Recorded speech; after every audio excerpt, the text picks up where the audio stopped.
Well, I'm here today with Pastor Victor Gluckin of Rhode Island and Josiah Cain in Michigan. And I'm Sean Finnegan in New York. And we are three pastors during coronavirus or COVID-19. And I thought it would be good to have a little chat today to talk about how the situation is affecting us. Right now, it's early May. We've been quarantining, many of us, for a couple of months now, and there is such a change in doing ministry during this period that I thought it would be good to talk about it. First up, let's talk about Sunday services. Victor, why don't you get us started? What are you doing for Sunday services? Are you doing the pastor from the bedroom style, or the pretend everyone's in the congregation but they're not style, or something else? Yeah, our church is fortunate to have the ability to webcast prior to this. And so, we were able to still stream our services on YouTube and Facebook and all the rest. And so we stripped it down and we've made it a little more intimate. There's only a couple of us, 5. The Rhode Island restriction is for 5. Wow. And so we've tried to stay in that guidance. But I'm not trying to replicate a Sunday service. What I mean by that is we don't have a full praise team.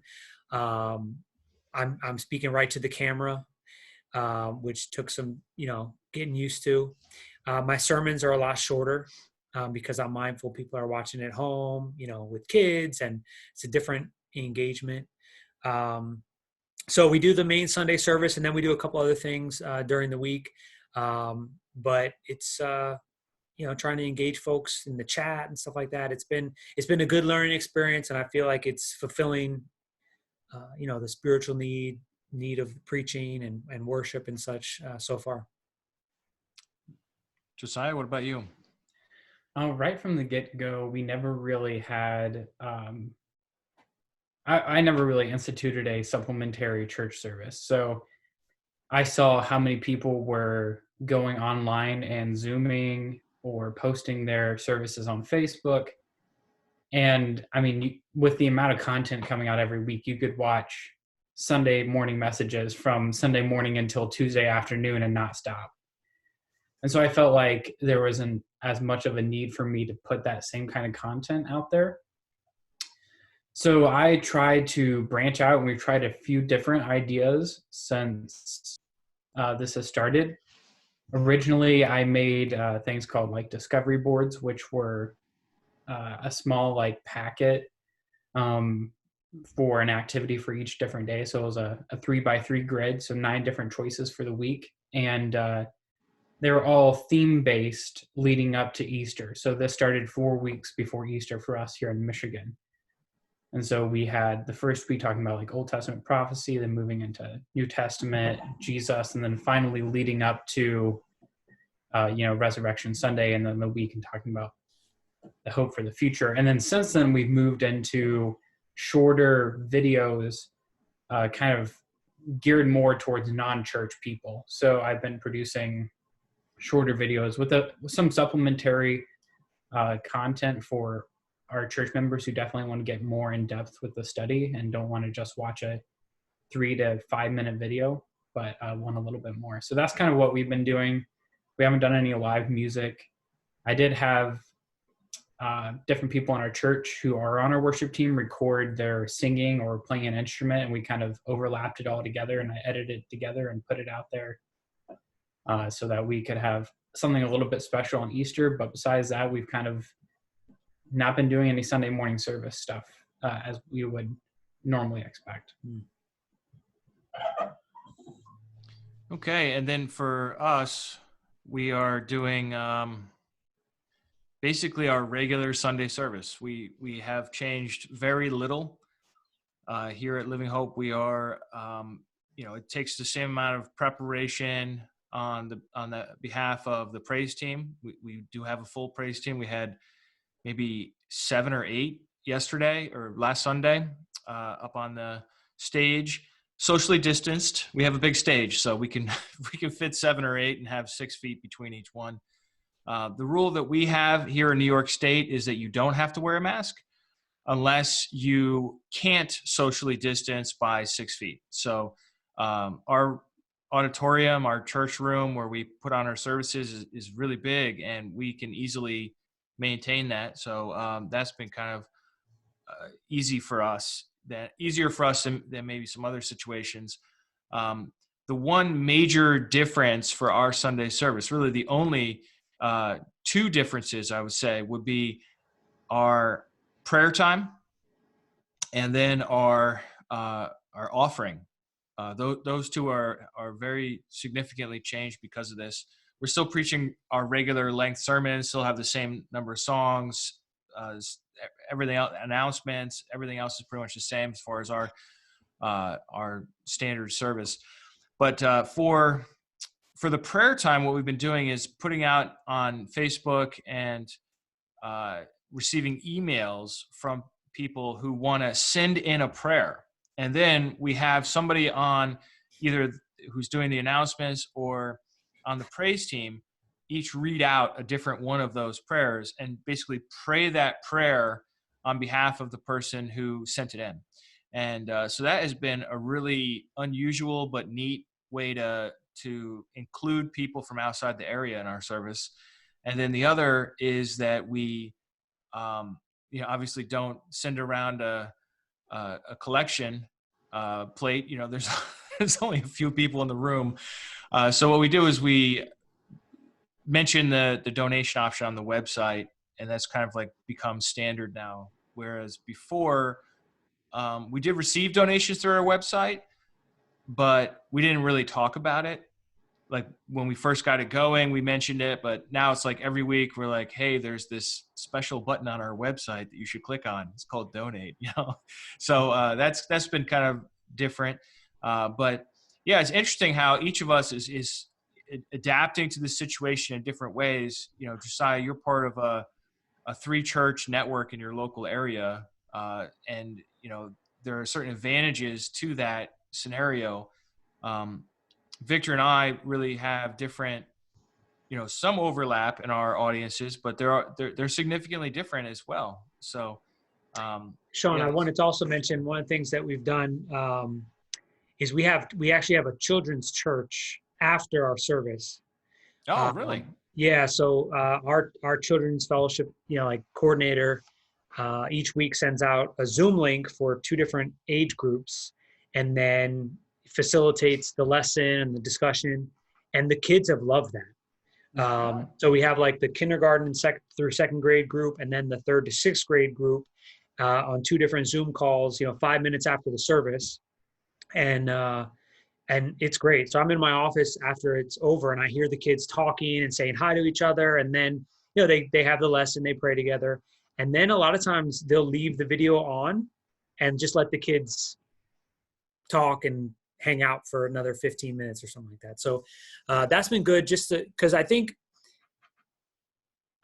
know a lot of people are struggling, families in particular, to like sit there and watch a service, especially if they have young children. Yeah. And so this allows folks, that the kids can be, in the other room coloring or doing something or whatever, and then they can come and still have their time afterwards. And that's been like for my kids personally, but then for the other kids, it's been a blessing, I think. Cool. Yeah. Let's talk about another topic, caring for people's needs. How's it been going for this aspect of ministry for you? We can't visit people like we used to. If somebody's in the hospital, a lot of times they don't let anybody in, depending on the state and the situation and what wing of the hospital. We had a couple that gave birth during this period, and it was very unpleasant for them. I mean, giving birth, I imagine, is always somewhat unpleasant, but just the husband and the wife, that's it. Nobody else is allowed in the room, even though the maternity ward is, generally speaking, separated from the sick people in most hospitals.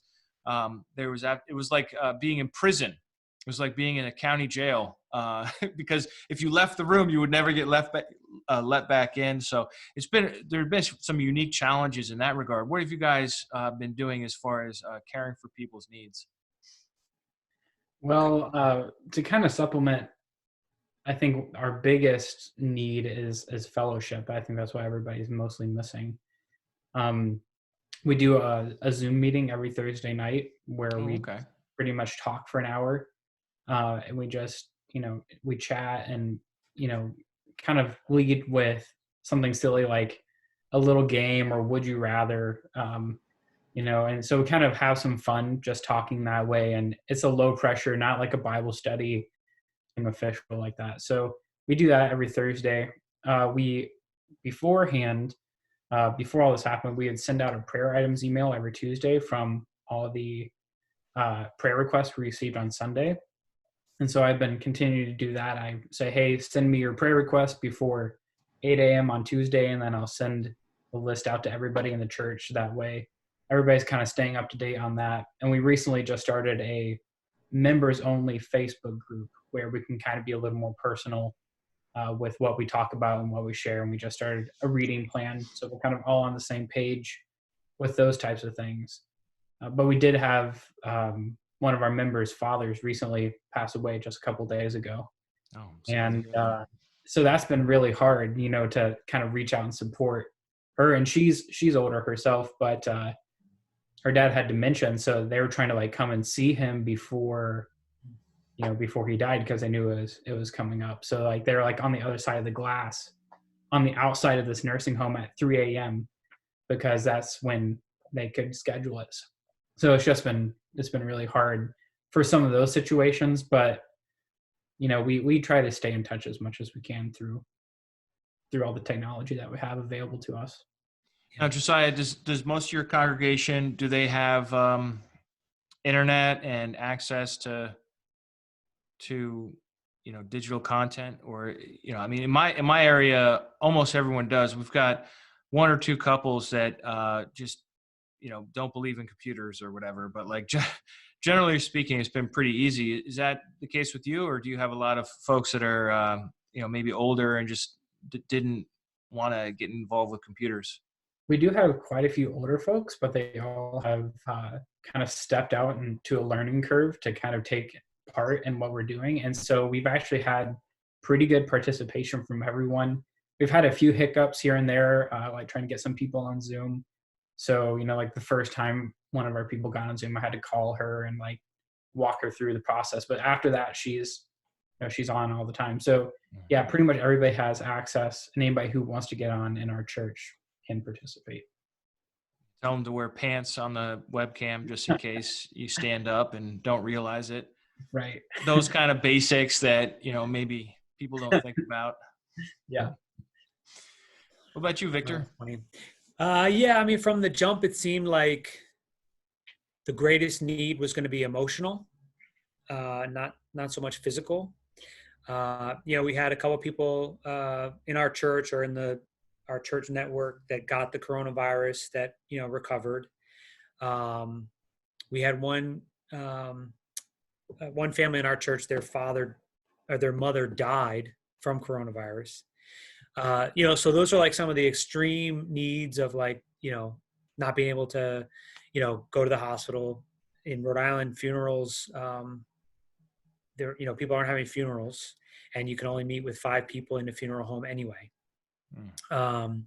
So that's some of the heaviest need, that just needs prayer and love and encouragement and sending people flowers and notes and stuff like that. But the main need is just the emotional need. I've seen for families doing the homeschool thing, the stress that comes with that, the challenge that comes with that, everybody being cooped up in the house, definitely some marital strain in a lot of cases, and then loneliness, and even people that are, single and really tough, confident, normally, they don't have anybody to go home to at the end of the night to be annoyed by, you know what I mean? So, just so really been trying to put an emphasis on, touching base with people, encouraging people.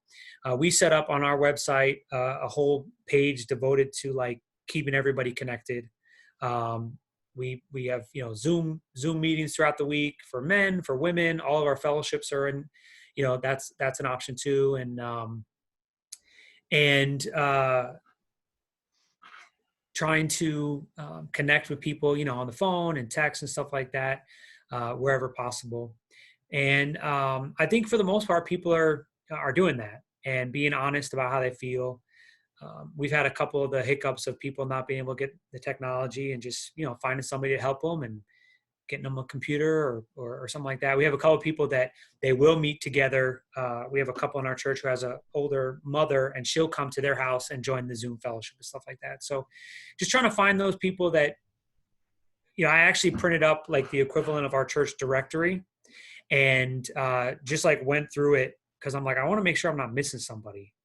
And that was really helpful because there were at least 2 people that I was like, I have not talked to them at all. And so that was helpful for me because I have like the general people in my mind and my head, but this helped me, get more specific. So, just trying to meet needs where we can, whether it's bringing toilet paper to somebody's house or helping with groceries or something like that.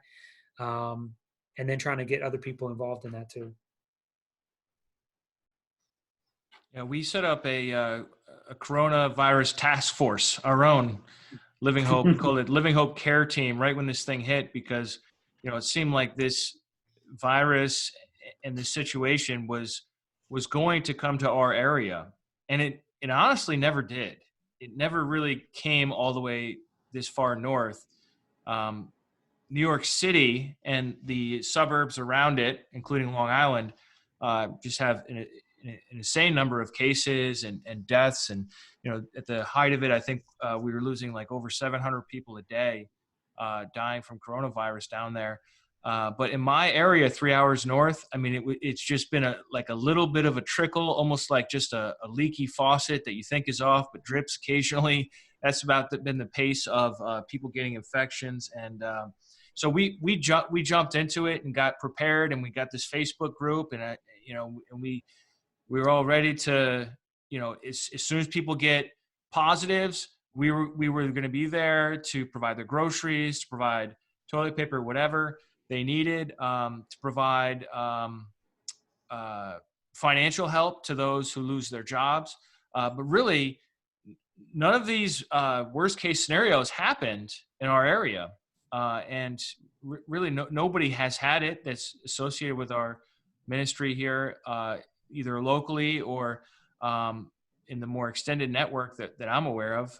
Maybe like one you like people's relatives or something like that. I've heard a little bit about that, but nothing really. And just a couple examples there. But so yeah, we've been more in your scenario, Victor, as far as fighting loneliness. I made a list of all of the people that I could think of that live alone. And we parceled that list out and I asked our elders to volunteer to get in touch with these people, and just call them and say, hey, how you doing? Been thinking about you, and you want me to pray for you about anything? I live with 5 other people. My house is pretty chaotic on a normal day. And so, but, I think if I lived alone, after so many days of not seeing anybody or having any conversations, I would start to get depressed, start to get lonely. And so that's been our concern. But that and just trying to do what we can. This will kind of lead into the next topic here, which is producing new digital content. Trying to do what we can to give people something other than TV to watch. And when this thing first hit, everyone was rejoicing and prescribing binging on TV as really the proper response to this. And I think, well, a lot of that depends on what kind of TV you're watching. Some of it is better than others, but really, why not binge on the Bible? Why not binge on a class about Isaiah, for example, or whatever.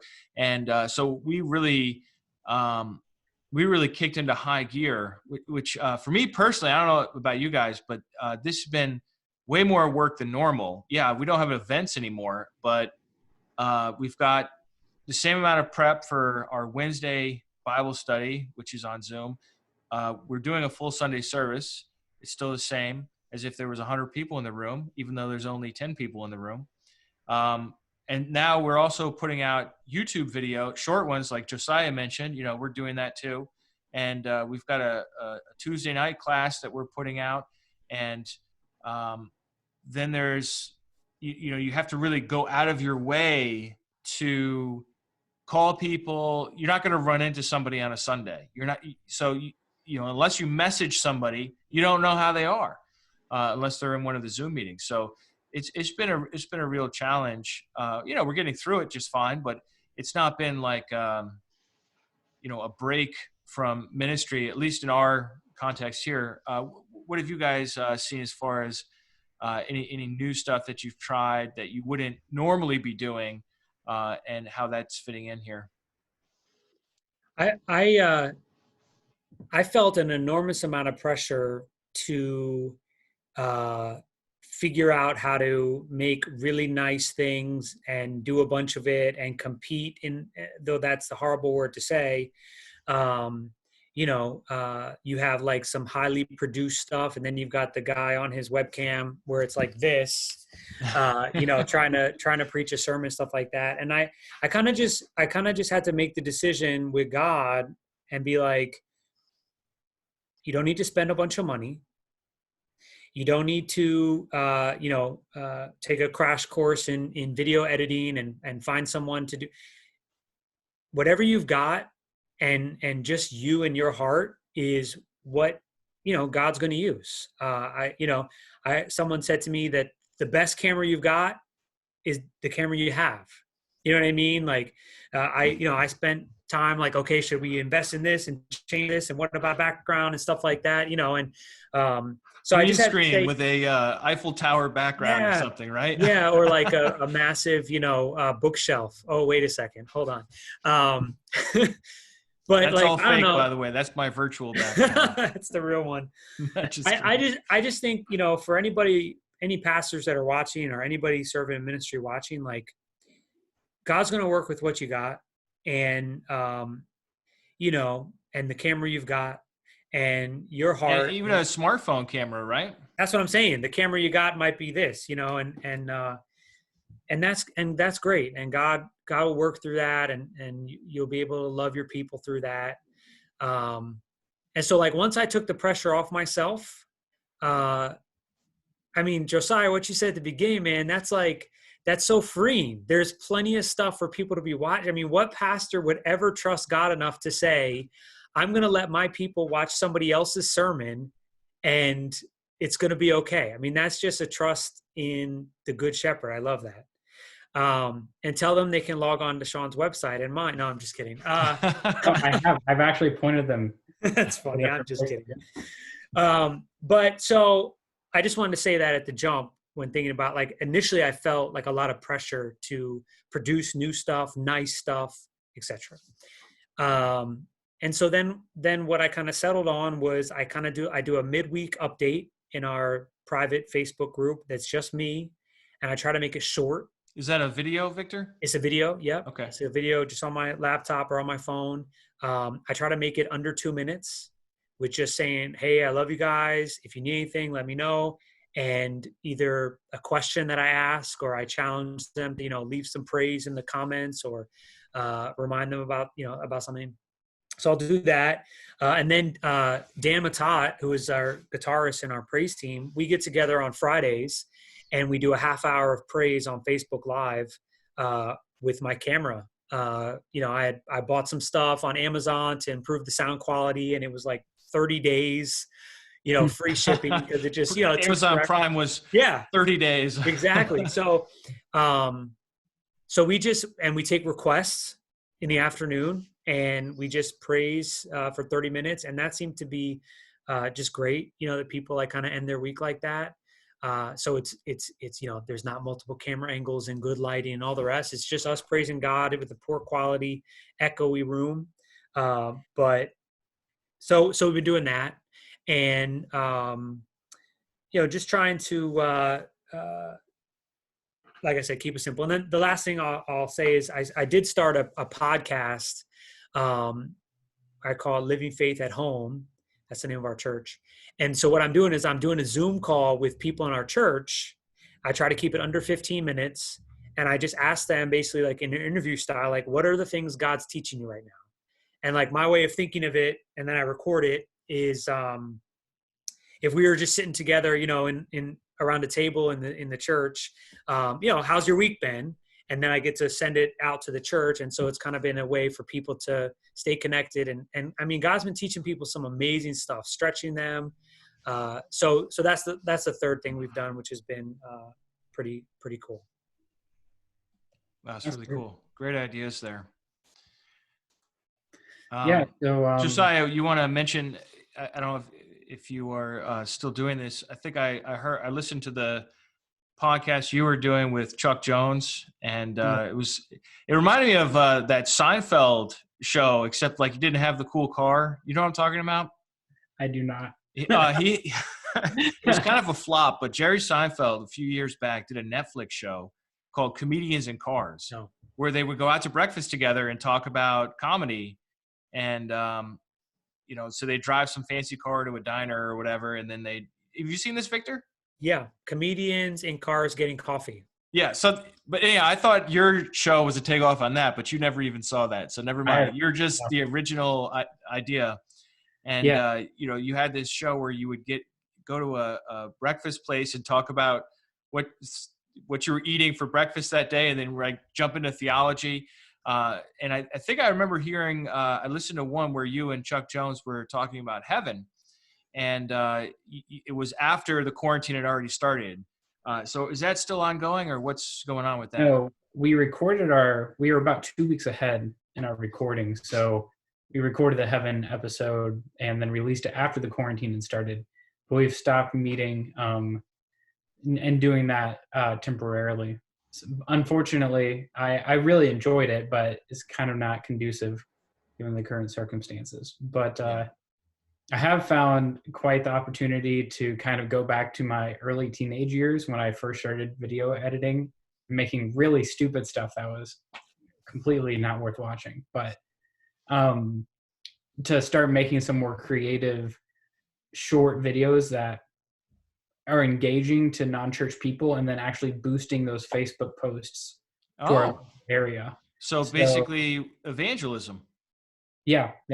Digital evangelism. Evangelism plus a little bit for our local people as well. So meaty enough to have something, but also to kind of get some exposure out in the community. So last week we had about 3,000 engagements, like 18 hours of watch time on a 5-minute video.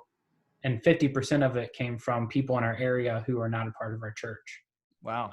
And that was $10, worth of boosting. And that just seems like a $10 well spent. And I wouldn't normally have time to think up, film, and edit those videos. And it's also kind of a time for me to learn a new skill set. I know a little bit about video editing and color grading and sound and all of that, but I'm learning more and investing in those skills as well. So that's kind of what I've been up to. Very cool. Yeah. Let's talk about the government and conspiracy theories. My goodness. Whew. I can't tell you how many videos as a pastor I have. Facebook Messenger. First of all, Facebook Messenger makes it way too easy to spam people because you just go boom, boom, boom, boom, boom, send the same message to everyone. So I've been just inundated with Facebook video messages from, people that I care about and love, but I know they're not for me. They're just like spread abroad to anyone. And actually, I saw Jeremy Drake. You guys know Jeremy from Illinois, Missouri border. And he posted on Facebook, "Stop sending me these videos." And he kind of got blown up for that. And then I was thinking about it, I'm like, you know what? I'm just going to if somebody keeps sending it to me over and over, I'm just going to tell them, like, just stop, just take me out of the loop. I'm not going to watch this. And so that's kind of reduced it a little bit, but still, I tell you, I get these anonymous texts from phone numbers. I have no idea who they are. And they'll have just a YouTube video in it and some like weird message, cryptic message that doesn't reveal the identity of the person. I received one from a believer in your area, Victor, so I hold you responsible for that. And I got another one late last night, and it just had this, like, it was a text to email. Okay, so it comes in on email, and all it has is the phone number, and of course the phone number is not in my phone book, and it just says the words "pay attention," sort of like commanding me to watch whatever. And then a separate email comes in with a text, and like Google doesn't even know how to handle like a text attached email. It's like, we don't have an app to open this. I finally get through it, and it's like this YouTube link. I click on it, and it's, some elaborate conspiracy theory how the government's out to get us, and this is all feeding into this new world order in which we're all going to get the mark of the beast. And that's not the first one I've received. I've seen 2, 3, 4 of these now on Facebook. I'm seeing posts, starting to be regular posts. Lots of Christians saying this thing is a hoax, or this is ridiculous, and everything else. How are you guys navigating this as pastors? We have in the scriptures a command to Romans 13, obey the governing authorities, but we also have examples in Acts where the governing authorities are telling them not to preach in the name of Jesus, and a Christian example of willful disobedience to the government authorities in those kinds of cases. So how are you navigating this, and how are you dealing with conspiracy theories that are just like, I think as Christians in particular, we are like prone to when there's like worldwide stuff going on?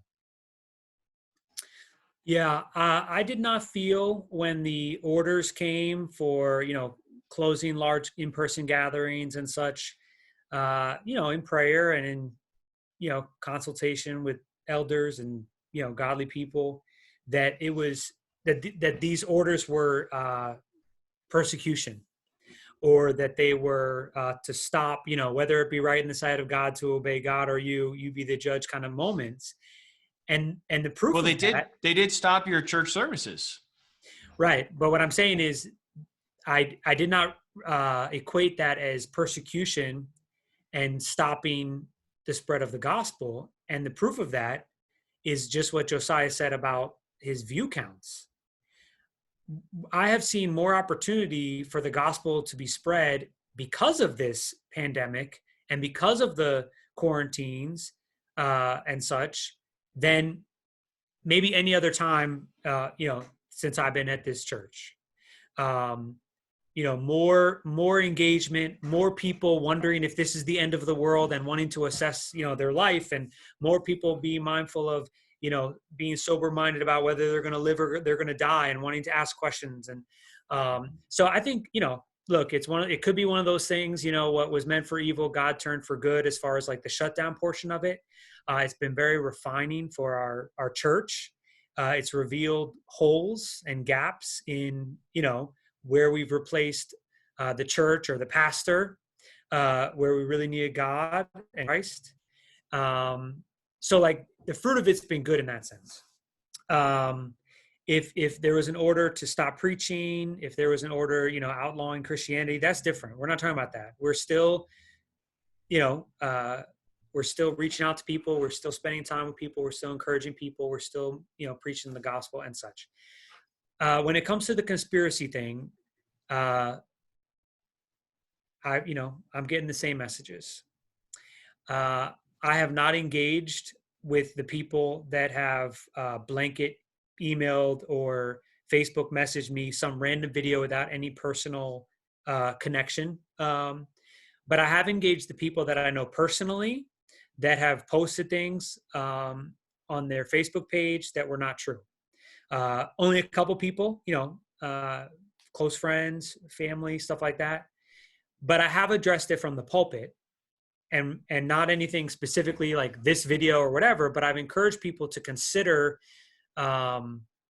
that the fruit of conspiracy and doubt and all these is fear, and it's anxiety, and like the people that are most wrapped up in this conspiracy thing are the least like Jesus. And so I've tried to appeal to that publicly, not engaging every single time it comes up, or Right. not Yeah. engaging on I mean, Facebook. to refute some of these videos would take hours and hours of research, because Yeah. any conspiracy has to have at least a grain of truth to it, or else it would never get started. Yeah. Right. It's just, they're connecting dots that maybe shouldn't be connected, or maybe they are right. Whatever. Like, Yeah. either way, what you say is still valid here. The last thing I'll say about it is there was a good article from Christianity Today talking about how to address some of this. I don't know. You could probably just look up conspiracy and Christianity Today's website or whatever. But it was it was reasonable about like the need to not promote false information, and also to trust God. And that was really helpful. And I've sent that to a couple people just to help it, because sometimes you do need to address. It's the whole "don't answer a fool according to his folly," but then the next verse that says you should, and knowing the difference. Yeah, I think it's hard to call it persecution when the bar and the church are being treated the same way. That's just kind of how I've been looking at this. Like it's hard to call it persecution when the restaurant is shut down, just like the church. So that was originally, I'm part of the Church of God pastors group, and there was a kind of a big discussion about, is this persecution? Should we have church services, even though it's against government orders? And I think a good place that I landed on that was, as a church, I would hate for our community reputation to be tainted over having services when I can still do almost the exact same thing online. And they point the finger at us and say they are putting us in danger, or they're hurting our community by potentially spreading the virus. And initially, that seemed like a really good route to go. It's just, it's only a limited amount of time. We don't really need to worry about it that much, because we're going to get through it no matter what, and we are going to get back to church eventually. This isn't a permanent thing. And I've gotten some message about conspiracies, and our governor, particularly in Michigan, has been a hot topic nationwide. She might be the vice president to Joe Biden, and so she's been very strict with all the orders here, even saying like, "Hey, you can't go to your own property if you own two properties. You can't." Yeah, I heard about that rule coming out. I guess it was driven by a fear that the Detroit people would go up to the lake country and infect all the country folk up there. Yeah. So they said you can go, but you can't come back. Like you have to pick one spot. Wow. And then this Michiganders Against Excessive Quarantine group popped up and shut down Lansing, our capital, and gridlock with all their cars. And so there's been some unrest. And some people, not as much in our congregation, but statewide, there's been quite a bit of dialogue about executive orders and overstepping government, authority and things like that. But I kind of see it as, with a lot of things, this isn't my wheelhouse. This is not my concern. My concern is reaching my people and spreading the gospel, and who cares what's really going on outside of that. Obviously I don't want to ignore people in our congregation who might be suffering or, dealing with these thoughts or having questions, but kind of as a bigger scope of things, it's just kind of not my concern at all. Yeah.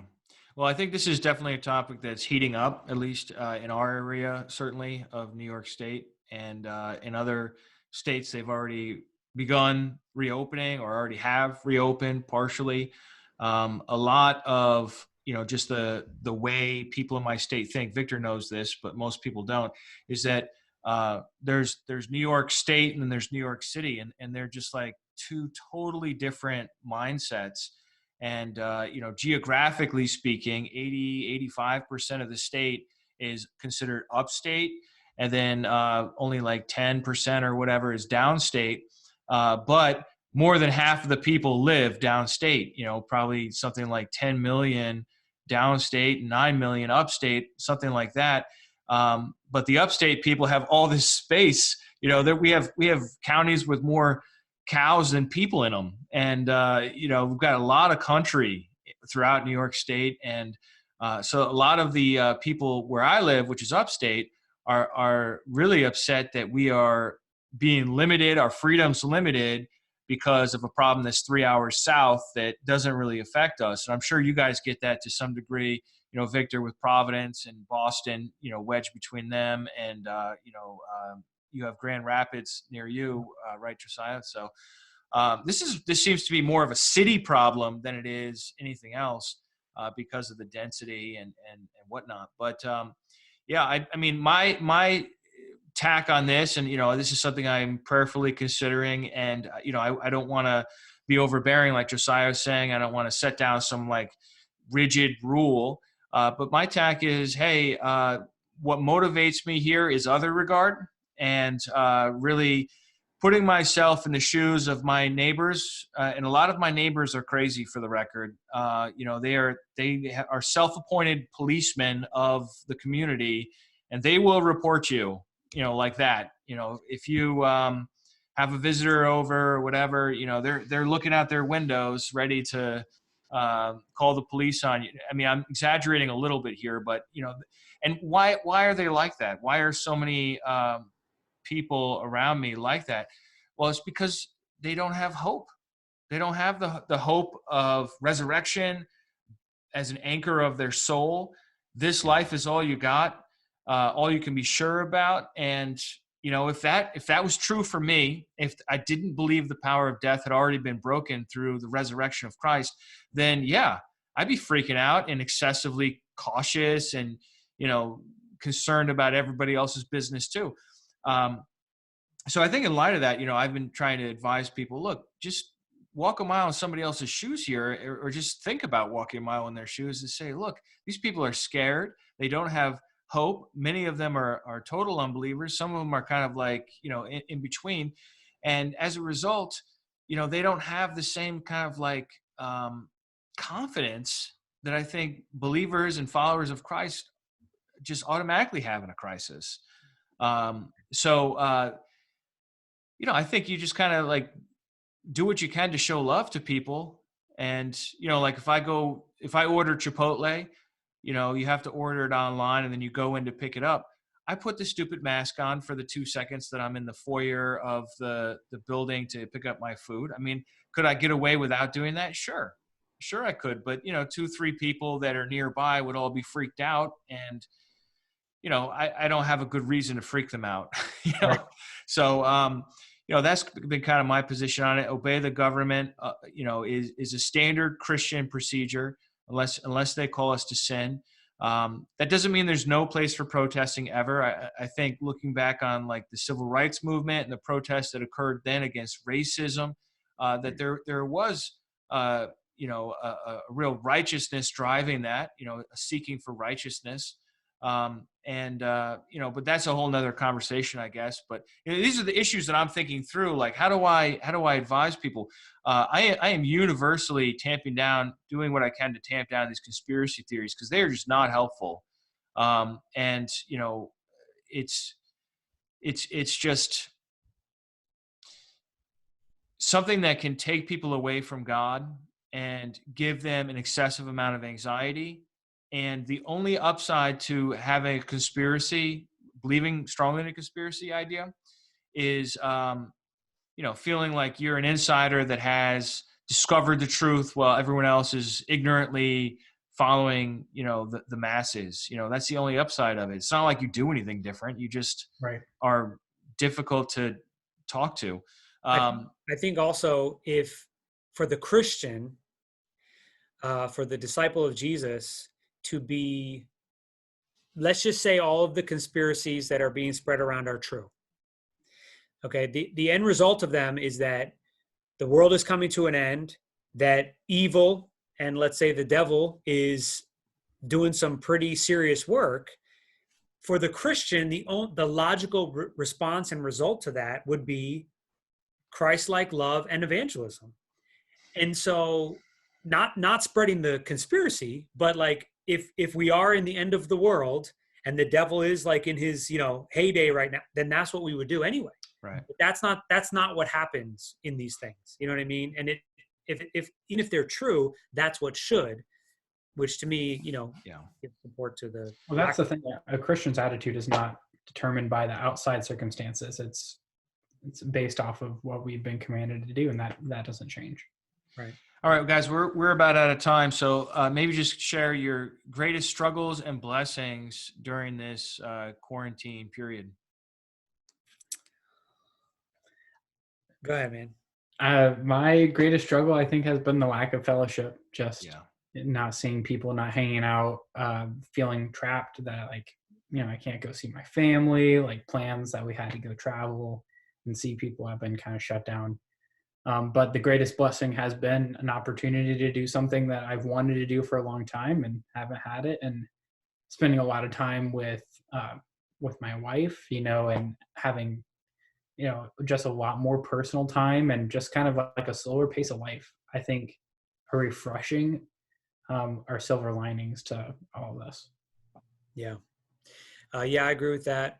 Struggle, missing out on, the physical touch of being able to hug somebody, and just thank you. Being mindful that,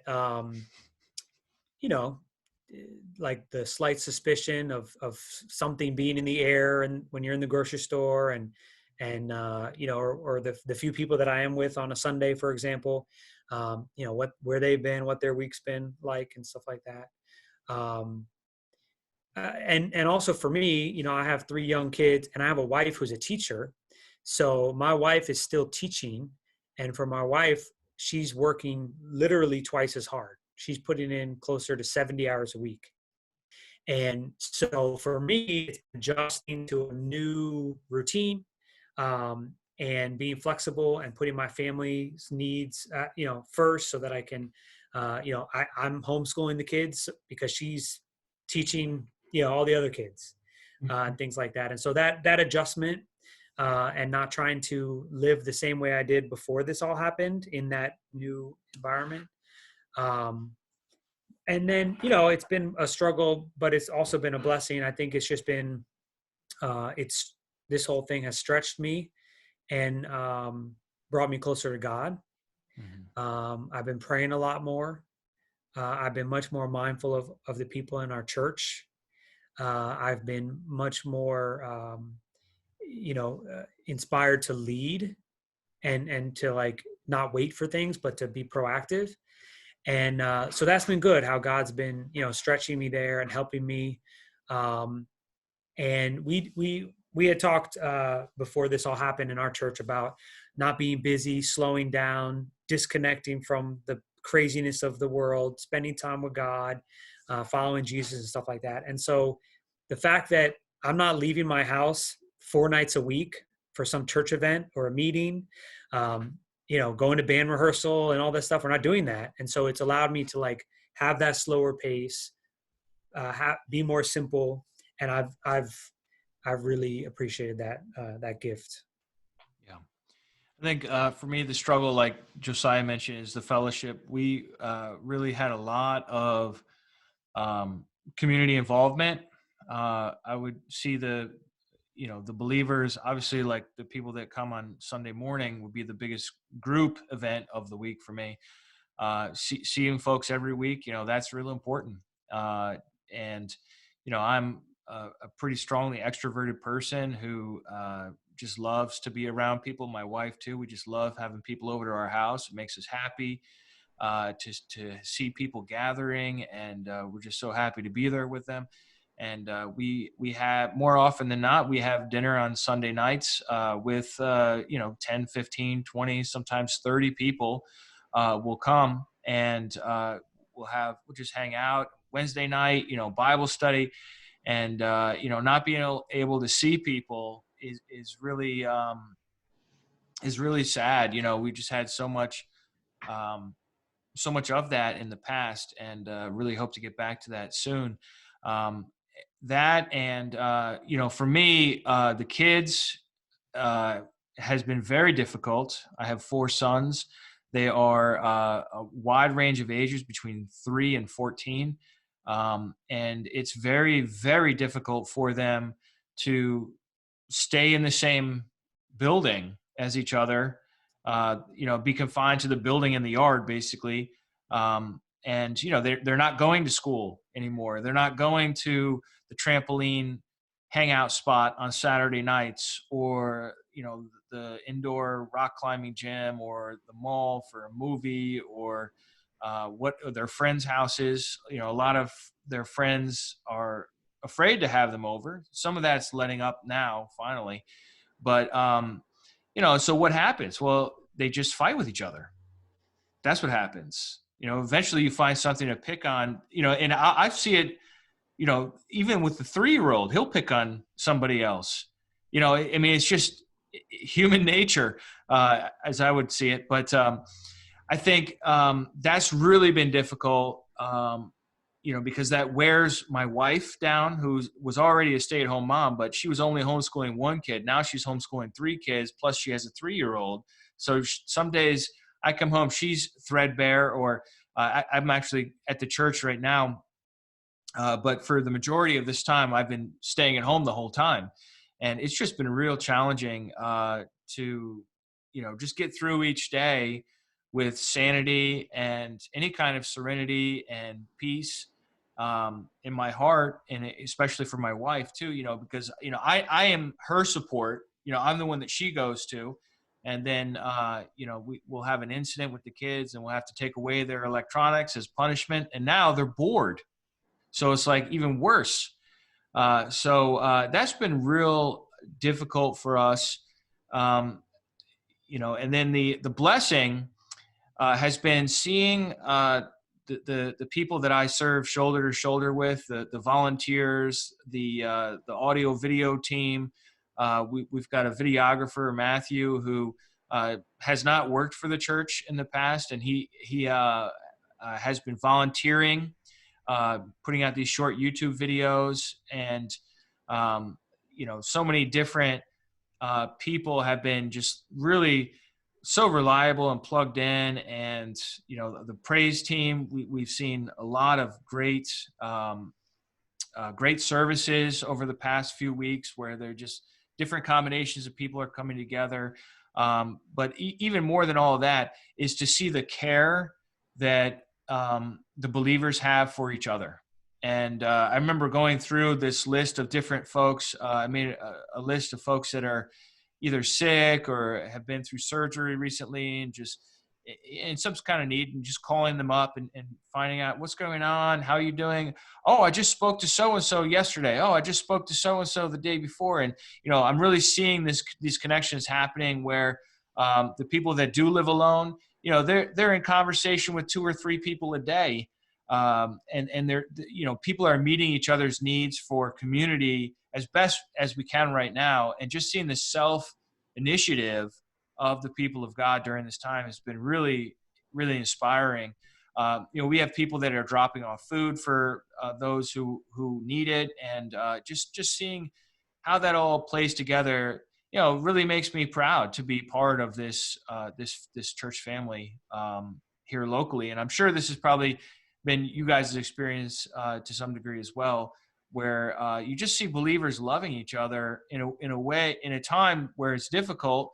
And that's really been an example to me. So that's been my blessing. Yeah. Any concluding thoughts, guys, or last words of wisdom for other ministers, or anything that you'd like to recommend as far as resources?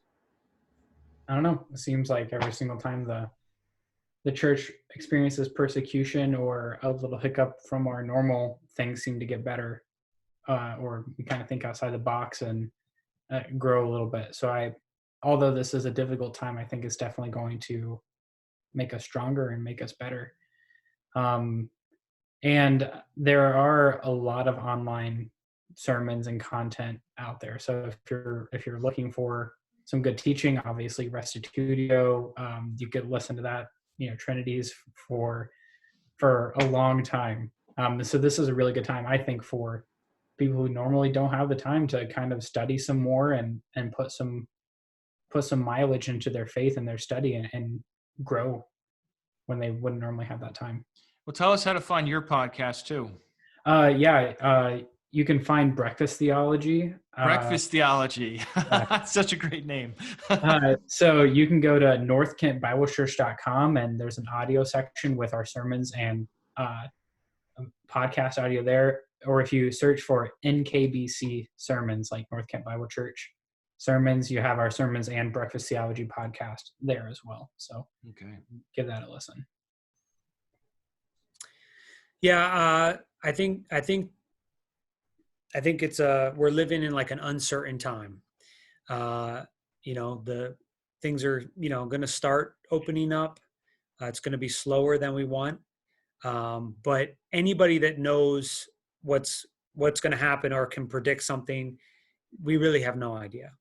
So it's just about like being faithful right now. Just be faithful today, and and just and walk with God, and hopefully it'll all open up faster than we thought. But regardless, we're going to be faithful. And obviously it's a cliche at this point that, the church is not a building, it's the people. But I think we're living that out right now where it's the people, and we're choosing what to do at this time, for the glory of God. Yeah, and as always, I think it's so important for us as pastors and for anyone who is naming the name of Christ to really spend that daily time with God in the scriptures, reading and prayer. Prayer is just so important during this time. I mean, if we as the people of God are not praying on behalf of the world, on behalf of putting an end to this situation, who is? Whose prayers is God going to hear? So I think, that's really been a key thing in my life, just amping that up. And, a lot of us either don't have a commute or have a lot less traffic in our commute. So we have extra time, and spending that time with God, especially to start the day, I just highly recommend that for all pastors and any Christians out there, that even if it's just a short amount of time, or if you have an hour, that you would spend that time with God, and that you would really seek to make that a sweet time that you look forward to and that you enjoy. Don't look at it as a burden. Look at it as an opportunity. Amen. So thanks, guys, for talking with me today. It's really been a fun conversation. Learned a lot, and hopefully people will glean some insights as well. Thank you, Sean.